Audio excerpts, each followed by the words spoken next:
Okay, we're gonna get started. Sawyer, there you go. Just follow me around like you did last time. All right, Aiden, turn around that way, please. So, I know most of you brought your books back. If you did not, remember, you want to get them back so that you can pick out books. And I will let you know next week how many you get to pick out. Yes. It'll be between 5 and 7.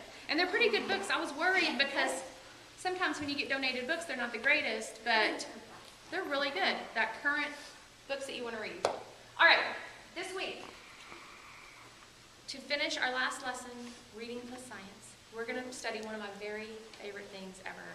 How many of you love to go to the beach? How many of you love ocean animals? Me too.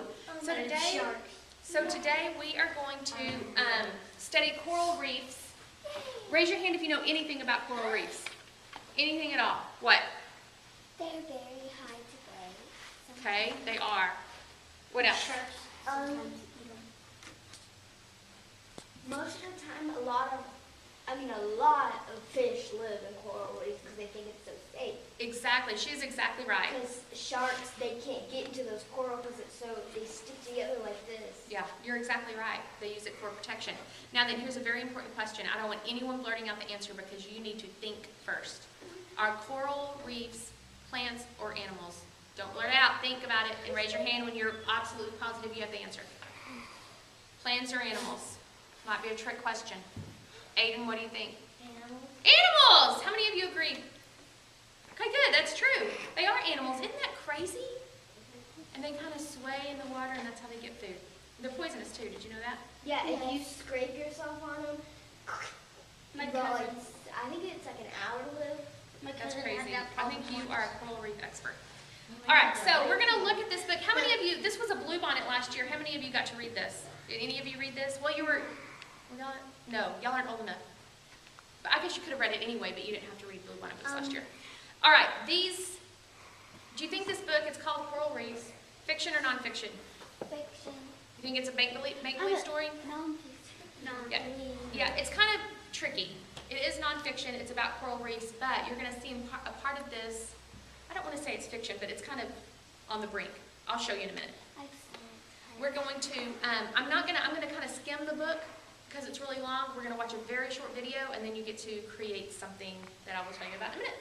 So coral reefs, here we go. Let me just point out that the pictures in this book are watercolors. That's what the illustrator chose to do, and that is what you're going to get to do as our activity. Amazing. This girl, where is she at? What kind of building is she in, do you think? Yeah, she's in a library. Does that book look familiar that she's picking? Yeah, it's this book. She's not using a shelf marker. Amazing. All right, here we go. For more than 400 million years, corals have been building reefs in the ocean, in the Earth's ocean. And what is are there really coral reefs in this library? No. What is she using? She's Imagination. Yeah, she's imagining. Have any of you ever gotten so involved in a book that you start imagining you're in the book or imagining things around you? I'll even sometimes talk to somebody about, and I think I'm talking about a real person, and then I'll have to remind myself, oh wait, that's a character in my book. So that's what she's doing. She's using her imagination. Or, this happened the other night, I was reading a very sad book. I put it down to make dinner and I was mean to my family because the book upset me so much, I guess. I don't know. One of those weird things. I know. So I started, and I'm like, why am I mean? Because I'm in a bad mood because of that book. All right. There are thousands of kinds of coral and each species has a different shape and color. Yep. Over hundreds of years, the coral piles up and spreads across the seafloor. Coral reefs are home to thousands of plants and animals. Yeah, that doesn't happen every day in a library. These aquatic cities grow in tropical waters around the world. They start close to shore and extend out to the ocean. I've seen a baby sea turtle before. I caught a snack and stuff. All right, shh. Minnie, hush so I can finish. Aiden. Many of the relationships between the animals are predator and prey. And it also says here that coral are plankton, so they're at the very bottom of the food chain. I love this picture. Many species use the reef for protection. That sounds familiar. That's what you said. What's your deal? Amazing.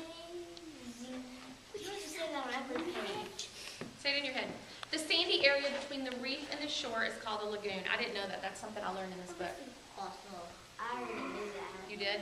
No, it's like Oh, I like this picture too. It shows one way that the animals use the reef for protection. Wait. Many species have developed unusual adaptations that help them survive. So look at these adaptations. What are they? You have to look very carefully. I wanted to say that. Yeah, they're blending in. What do we call that in the animal world? Camouflage. Camouflage. And why do they do that?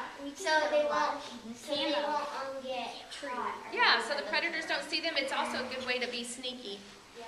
Oh, and prey. What? I know there's an animal. It's called when you step on it, it's got little spikes with poison in them. Yeah. So if you step on it, You're kaput. And what about this last picture? What is this octopus doing? squirting. Squirting. Why is it doing that? What does it do that for? Aiden, what do you think? Protection. Yeah, for protection. So you can get And what? And to get away from what do you call it? Shark. Whales. Okay, bigger predators. And sharks. Sometimes different species work together to help each other survive. How are those little fish helping that big fish survive? Cleaning its teeth. Yeah. That's a huge fish. No. Yes, ma'am. Tell us what you know. A leaf bug blends in like with a leaf because it has like stuff like with a leaf. Yeah, you can't even tell there's a bug there, right? It's so crazy. But if it's like on a tire or something, you can see it. Yeah. At the end of the reef, the coral drops off dramatically into the depths. And that's where you see the big, dark, scary creatures. Sharks never go. Go to. Yes, ma'am. Well, Too when much. I was Aiden has... when I was over on my driveway and I saw a lizard, it was blending into the tree, and I said, "There's a lizard." And my friend's like, "Where?" Because it was Isn't blending. that crazy? Yeah, I like that. Yeah, you could see it, and it's camo. You can't see it. More than 4,000 kinds of fish and thousands of other species have been discovered among the coral reefs. It's a lot. I know. I love it. Like all cities, reefs are busy places and they are full of thousands of different relationships. Can you check out that book? When school starts, you can. Another book? All of the relationships make coral reefs some of the most complex ecosystems in the world. All right, we're going to watch a short video on coral reefs, and then you're going to get to create your masterpiece. So make sure to look up here.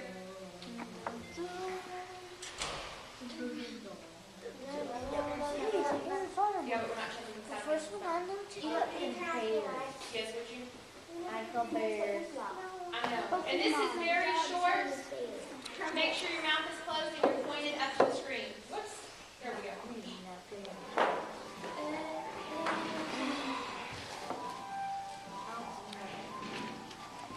Sawyer, you can turn that off until after the video.